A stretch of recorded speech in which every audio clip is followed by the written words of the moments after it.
तो last lecture में हम लोगों ने यहाँ तक कर लिया, तो चलिए हम लोग फिर से इसको रिवाइज कर लेते हैं। तो जैसे मैंने कहा था कि ड्राई आइस, ठीक है, जिसे हम लोग शुष्क बर्फ़ बोलते हैं, ठीक है। तो जब कार्बन डाइऑक्साइड का शुष्क होती है, मीन्स ड्राई फॉर्म में होती है, सॉलिड फॉर्म में होती है, इसे हम लोग क्या ड्राई आइस बोलते हैं, जिसे CO2, ठीक है। तो ड्राई आइस को क्या बोलते हैं? CO2। अब देखिए मार्श गैस, मार्श मतलब दलदली, ठीक है, इसे दलदली गैस के भी नाम से जानते हैं, मार्श गैस बोलते हैं। CNG, अब देखिए कंप्रेस्ड नेचुरल गैस जिसे CNG बोलते हैं, आप लोगों को पीछे लिखा मिलेगा ऑटो के पीछे, CND गैस, CNG गैस जो यूज़ होती है इसे कंप्रेस्ड नेचुरल गैस बोलते हैं। इसमें भी क्या यूज़ होता है? मीथेन गैस यूज़ होती है। अब देखिए मैंने कहा हाइड्रोजन के 3 आइसोटोप्स बताए थे, कौन कौन से? देखिए 1H1, 1H2 और 1H3। अब देखिए पहला क्या होता है? प्रोटियम, दूसरा ड्यूटेरियम होता है, थर्ड तुम्हारा क्या होता है? ट्राइटियम। अब देखिए प्रोटियम, ड्यूटेरियम, ट्राइटियम, यहाँ पे जो ड्यूटेरियम होता है वो हमारा D2, ठीक है, इसे हम लोग क्या बोलते हैं? ड्यूटेरियम। D से इसको रिप्रेजेंट करते हैं, ट्राइटियम को T से रिप्रेजेंट करते हैं। अब देखिए जो यहाँ पे हैवी वाटर है, हम लोग चाहते हैं नॉर्मल वाटर होता है जिसमें में क्या होता है? H2O, इसमें हाइड्रोजन जो होता है 1H1 वाला होता है। अगर 1H1 की जब 1H2 यूज़ कर लेते हैं तो ये क्या बन जाता है? D2O, ठीक है। वाटर में हम लोग क्या करें? अगर हाइड्रोजन की जब ड्यूटेरियम यूज़ कर लें, इसे ठीक है, इसे ड्यूटेरियम ऑक्साइड या इसे भारी जल के नाम से जानते हैं। यही हमारा जो होता है, आप लोग सुने होंगे काफ़ी ज़्यादा कि ये जो न्यूक्लियर रिएक्टर है, न्यूक्लियर रिएक्टर में भी हम लोग किसका यूज़ करते हैं? ड्यूटेरियम का यूज़ करते हैं। तो चलिए हम लोग आगे देख लेते हैं लाफिंग गैस। तो लाफिंग गैस मैंने आप लोगों को बताया था N2O, ठीक है। लाफिंग गैस के पीछे कहानी क्या थी, ठीक है, किस मिस केमिकल एजेंट का यूज़ करने वाले कंट्रीज़ में भी मैंने बताए थे।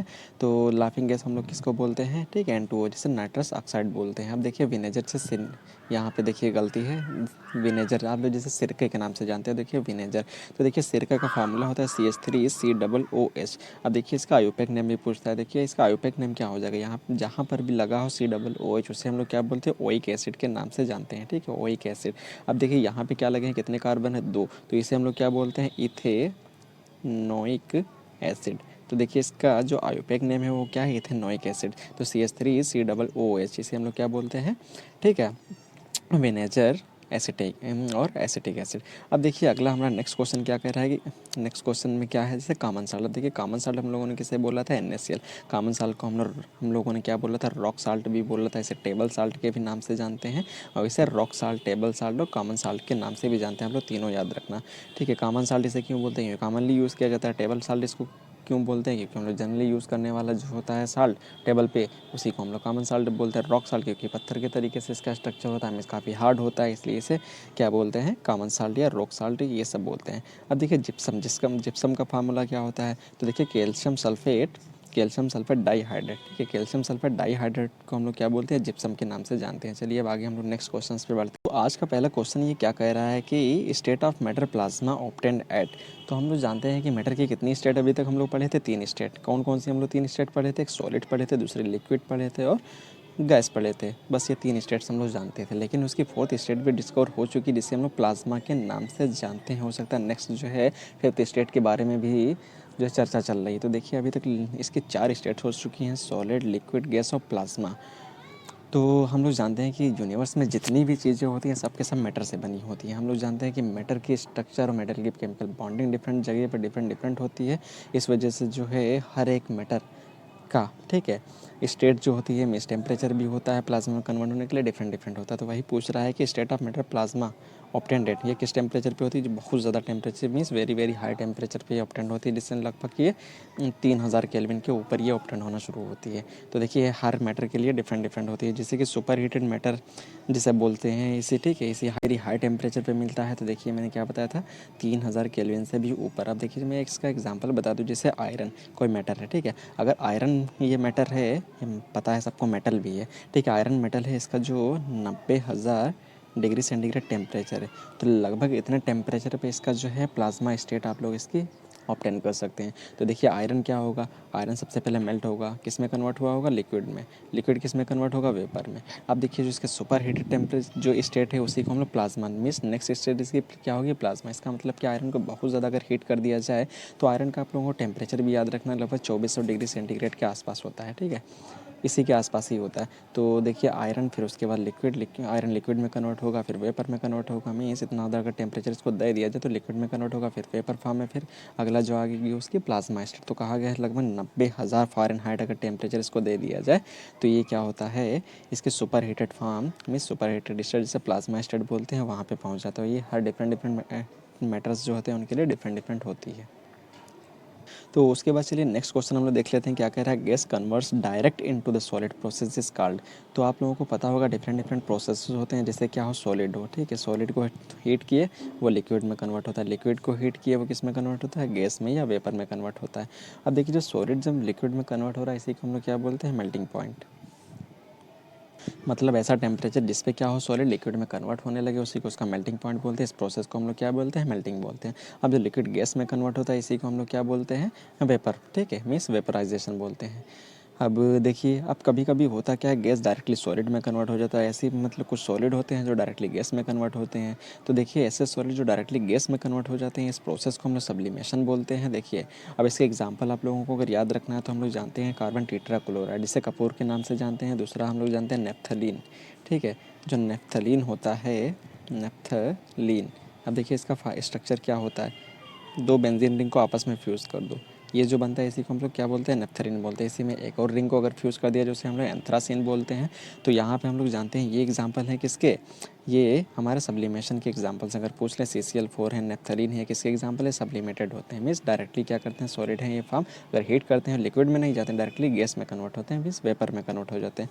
अब देखिए एक और प्रोसेस होता है जिसमें क्या होता है, गैस डायरेक्टली किस में, सॉलिड में कन्वर्ट होने लगे, इस प्रोसेस को हम लोग डिपोजिशन बोलते हैं। मीन्स गैस का क्या हो रहा है, अब ये डिपॉजिट होना शुरू हो रही है, इसी को हम लोग क्या बोलते हैं, डिपोजिशन के नाम से जानते हैं। अब देखिए इसके एग्जाम्पल क्या है, अब देखिए जो टिनी टिनी जो क्या होते हैं, वार्म जो वेपर्स होते हैं वो क्या होते हैं, छोटे छोटे, ठीक है, आइस फॉर्म में कन्वर्ट होने लगते हैं। मीन्स वाटर जो होता है, वाटर वेपर्स जो होते हैं छोटे छोटे क्या होते हैं, फिर आइस फॉर्म में कन्वर्ट हो जाते हैं, उनका क्रिस्टलाइजेशन होने लगता है। जैसे कि आप देख लीजिए कहीं पे जो क्लाउड बनते हैं, अब क्लाउड में होता है कि वेपर जाके तुम्हारा किस फॉर्म में डिपॉजिट होता है, एज अ क्लाउड फॉर्म में डिपॉजिट हो जाता है। ये सब क्या इसके एग्जाम्पल्स हैं डिपोजिशन के। तो अब देखिए मैंने सब कुछ बता दिया है, सॉलिड कन्वर्ट होता है डायरेक्टली गैस में से, ठीक है, इसे सब्लिमेशन बोलते हैं। आप लोग यहाँ डायग्राम से आप लोग इसको देख सकते हैं। तो देखें सॉलिड, अब देखिए सॉलिड था, सॉलिड किस में कन्वर्ट हो रहा है, लिक्विड में, इसे हम लोग क्या बोलते हैं, फ्रीजिंग, सॉरी ये उल्टा, नीचे देख सकते हैं, ठीक है, इसे क्या बोलते हैं, मेल्टिंग। अगर इसको वापस किया जाए तो उसे हम लोग फ्रीजिंग बोलते हैं। उसी तरीके लिक्विड किस में कन्वर्ट हो रहा है, गैस में, इसे हम लोग क्या बोलते हैं, वेपराइजेशन। अगर गैस वापस लिक्विड में कन्वर्ट हो इसे हम लोग कंडेंसेशन बोलते हैं। उसी तरीके से देखिए गैस किस में अगर वापस डायरेक्टली किस में, सॉलिड में आ जाए इसे हम लोग डिपोजिशन बोलते हैं। अगर क्या हो सॉलिड गैस में चला जाए इसे हम लोग सब्लिमेशन बोलते हैं। ये सारे आप लोगों के पास आप क्लियर हो गया होगा, ठीक है, ये सब आप लोग एग्जाम्पल देख सकते हैं डायग्राम से। तो चलिए अगला क्वेश्चन क्या कर रहा है, which type of the solution is milk. Milk जो है कौन सा टाइप का सॉल्यूशन है ये पूछ रहा है। तो हमें पता है कि मिल्क में होता है क्या है, लिक्विड लिक्विड मिक्सचर होता है, इसी को हम लोग क्या बोलते हैं, इमल्शन बोलते हैं। तो देखिए इसके पीछे की पूरी कहानी बता दूँ मैं। तो जैसे देखिए नीचे क्या है, वाटर है, ऊपर क्या मिलाया गया है, कुछ ऑयल टाइप का मिलाया गया। तो पता है जब हम लोग क्या करते हैं कि वाटर में ऑयल मिलाते हैं तो ऑयल के ड्रॉप्स जो है ऊपर रह जाती है, मिक्स नहीं होती है, ठीक है।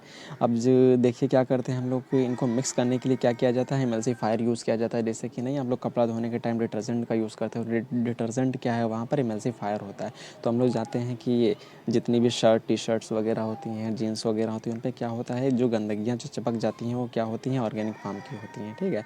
अब हमारा पानी क्या होता है, पोलर होता है, मिसिन ऑर्गेनिक होता है। अब ये क्या होती है, नॉन पोलस होती है, चिपक जाती हैं आके। जब क्या करते हैं इसमें हम लोग डिटर्जेंट जानते डालते हैं तो क्या करता है, इमल्सीफायर के तरीके से यूज़ करता है, मीन्स दोनों को कनेक्ट कर देता है, जिसके साथ होता है क्या, ये मिसल बना के निकल जाता है वाटर, ठीक है। अब सरफेक्टेंट के प्रेजेंट में क्या होते हैं, जितनी भी गंदगी होती है मिसल बना के निकल जाती है, इसे हम लोग मिसल फार्मेशन बोलते हैं, मिसली जिसे कहते हैं आप लोग। तो ये यहाँ पे प्रोसेस होता है। तो चलिए आगे आप लोगों को मैं दिखा दूँ। देखिए क्लासिफिकेशन जब कोलाइडल सॉल्यूशन का हम लोग पढ़ते हैं तो ये सारे पढ़ते हैं। तो देखिए जब लिक्विड को लिक्विड में आप आपस में मिक्स करते हैं उसी से हमारा क्या बनता है, इमल्शन। तो इसके एक से एग्जांपल क्या है, क्रीम है, मिल्क है, मेयो है। तो ये सारे एक से एग्जांपल्स हैं। तो आप ये उसी तरीके से और सारे भी देख सकते हैं। जब सॉलिड को लिक्विड में मिक्स करते हैं तो सॉल्व बनते हैं, उसी तरीके से गैस को सॉलिड में सॉलिड फॉर्म बनते हैं, लिक्विड को सॉलिड में सॉलिड इमल्शन बोलते हैं। ये सारे आप लोग एग्जांपल देख सकते हैं। उसी तरीके से सॉलिड जब गैस में मिलता है जाके उसे एरोसॉल बोलते हैं, जैसे कि डस्ट हो गया, स्मोक हो गया, ये सब इसके एग्जांपल्स हैं। तो यहाँ पे एक चीज़ और पूछता है, जैसे कि फॉग है, तो फॉग किसका एग्जांपल है। तो देखिए लिक्विड को, ये लिक्विड क्या होता है, गैस में मिल जाता है ऊपर जाके एटमॉस्फेयर की गैस में। तो ये क्या है, लिक्विड एरोसॉल है, ठीक है। इसके एग्जांपल्स है मिस्ट है, क्लाउड का बनना है, फॉग है। और डस्ट स्मोक पूछ लेता है किसके एग्जांपल है, तो जब सॉलिड या गैस में मिलता है इसे एरोसॉल बोलते हैं, मीन्स एरोसॉल का ये एग्जांपल है। तो चलिए यहाँ पे जो है ऑयल था, नीचे वाटर था, एक इमल्सीफायर का हम लोग यूज़ किए हैं। तो देखिए फाइनली क्या हुआ, आपस में ये मिक्स फॉर्म में आ गए। तो ये मिक्स हो गए। तो ये oil water water and oil system है, ये आप लोग देख सकते हैं। तो चलिए नेक्स्ट क्वेश्चन पूछ रहा था, उत्तर प्रदेश का first anti air pollution tower का इनाग्रेशन कहाँ पे किया गया है। Means first anti air pollution tower है वो कहाँ पे लगाया गया है। तो आप लोग देख सकते हैं कि यूपी का जो नोएडा है, उस नोएडा में, ठीक है, एंटी एयर पॉल्यूशन टावर लगाया गया है। तो चलिए हम लोग यूपी से रिलेटेड कुछ और बात कर लेते हैं, जैसे कि कुछ इंपॉर्टेंट जैसे कुछ क्वेश्चंस पूछता है, जैसे राजकीय पक्षी हो गया, ठीक है, स्टेट जिसे हम लोग क्या बोलते हैं, स्टेट बर्ड। उसी तरीके से पूछ लेता है कि स्टेट फ्लावर क्या है, स्टेट एनिमल क्या है, तो ये देख लेते हैं। तो देखिए, जो उत्तर प्रदेश का राजकीय जो पक्षी होता है, राजकीय पक्षी, जिसे हम लोग क्या बोलते हैं, स्टेट बर्ड। तो स्टेट बर्ड जिसका कौन है, उत्तर प्रदेश का, तो हम जानते हैं जो सारस है, वो सारस क्या है, यूपी का स्टेट बर्ड है। तो अच्छा चलिए, हम लोग स्टेट की बात कर लिए हैं, तो अब नेशनल बर्ड पूछ लेता है तो कौन है, तो हम लोग जानते हैं कि नेशनल बर्ड जो होता है वो पीकॉक है, PEACOCK। जो पीकॉक है वो नेशनल बर्ड है। जो सारस है वो क्या है, उत्तर प्रदेश का बर्ड है, मीन्स स्टेट बर्ड के नाम से जानते हैं। देखिए स्टेट पुष्प कौन सा है, मीन्स स्टेट फ्लावर। तो स्टेट फ्लावर किसे बोलते हैं, ठीक है, स्टेट फ्लावर के नाम से हम लोग जानते हैं। जो यूपी का स्टेट फ्लावर है वो क्या है, वो पैलस है। तो जो पैलस है, ठीक है, उससे हम लोग क्या बोलते हैं, स्टेट फ्लावर बोलते हैं यूपी का। तो देखिए हम लोग नेशनल का भी देख लेते हैं साथ साथ। जो नेशनल का स्टेट फ्लावर मीन्स नेशनल जो नेशनल फ्लावर है वो क्या है, तो हम लोग जानते हैं कि लोटस है, मीन्स कमल। तो लोटस को हम लोग क्या बोलते हैं, नेशनल फ्लावर के नाम से जानते हैं। अब चलिए देख लेते हैं राजकीय पशु, देखिए अब कौन है। अब स्टेट का जो है राजकीय पशु पूछ लेता है, मीन्स स्टेट एनिमल।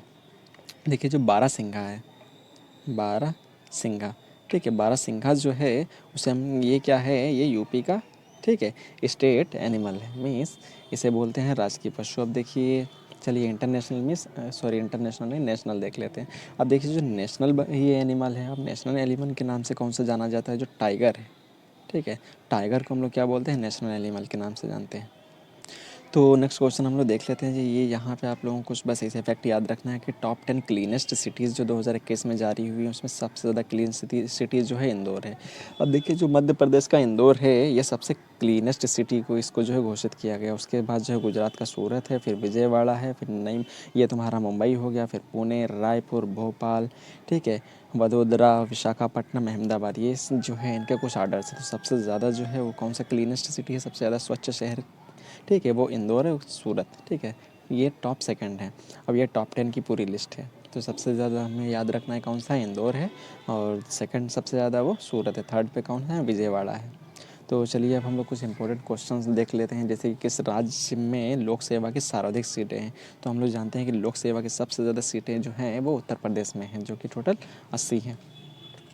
तो यहाँ पे ये देखिए, यहाँ पे लोकसभा की सीटें इतनी हैं, तो राज्यसभा की सीटें कितनी हैं, राज्यसभा की वो 31 सीट्स हैं उत्तर प्रदेश की। अब देखिए नेक्स्ट क्या कह रहा है, भगवान महावीर का जन्म कहाँ हुआ था, कुंडाग्राम वैशाली। वैशाली कहाँ पे है, ये बिहार में है, ठीक है, ये कुंडाग्राम वैशाली में हुआ था। अब देखिए चौथी बौद्ध काउंसिल थी कि ये कहाँ और किसके संरक्षण में हुई थी, तो ये आप लोग देख सकते हैं 98 AD में हुई थी, जो कि कुंडलवन कश्मीर के कनिष्क में, ठीक है। अब अगला क्वेश्चन जो है, पृथ्वी अपनी धुरी से कितने कोण पर झुकी हुई है। तो हम लोगों को पता है कि जो अर्थ ये रोटेशन करती है कितने पे झुकी हुई है, 23.5 डिग्री पे, ठीक है, मीन 23.5 डिग्री झुक के ये रोटेशन करती है। इसी वजह से दिन रात का होना, मौसम का बदलना, इसी वजह से। अगर ये सीधी सीधी रोटेट करती तो ये सब हम लोगों को दिन रात का देखना, मौसम का बदलना, ये सब नहीं मिल पाता, क्योंकि डायरेक्टली बस सीधी सीधी रोटेशन करती रहती, ये बार बार जो है यही चलता रहता, सामने रहता सूरज के। अब इसी जो है झुके होने की वजह से हम लोग सब, ठीक है, फ़ायदे मिल रहे हैं। वायुमंडल में ऑक्सीजन की मात्रा मैं पहले बता चुका हूँ 21% है। वायुमंडल में कार्बन डाइऑक्साइड की मात्रा 0.03% है। ब्रॉड रे जो तुम्हारा गेज रेलवे लाइन की चौड़ाई होती है वो कितनी होती है, 1.67 मीटर होती है। और भारत में पशुओं का सबसे बड़ा मेला कहाँ पे लगाया जाता है, ये सोनपुर बिहार में लगाया जाता है। अब देखिए 38वीं जो पैरेलल लाइन है वो किसको किसको डिवाइड करती है, हम लोग जानते हैं जो नॉर्थ पे, ठीक है, ये हमारा नॉर्थ कोरिया है और साउथ कोरिया। नॉर्थ और साउथ कोरिया को जो डिवाइड करने वाली लाइन जो होती है उसी को हम लोग क्या बोलते हैं, 38वीं पैरेलल लाइन के नाम से जानते हैं। देखिए बल्ब का जो फिलामेंट लगा होता है वो किसका बना होता है, तो हम लोग जानते हैं कि वो टंगस्टन का बना होता है। अब देखिए जो हीटर का फिलामेंट होता है वो किसका बना होता है, वो हम लोग जानते हैं कि नाइक्रोम का बना होता है, ठीक है, ये क्या है, एलॉय है। तो चलिए यहाँ पे कुछ क्वेश्चंस आप लोगों के एंड हुए। आप लोग एक जो है कम से कम लाइक ज़रूर करें और शेयर ज़रूर करें, ठीक है, इससे हम लोगों को मोटिवेशन मिलेगा। तो आप लोगों के लिए बेस्ट से बेस्ट कंटेंट आप लोगों को यहाँ से मिलेगा। Thank you.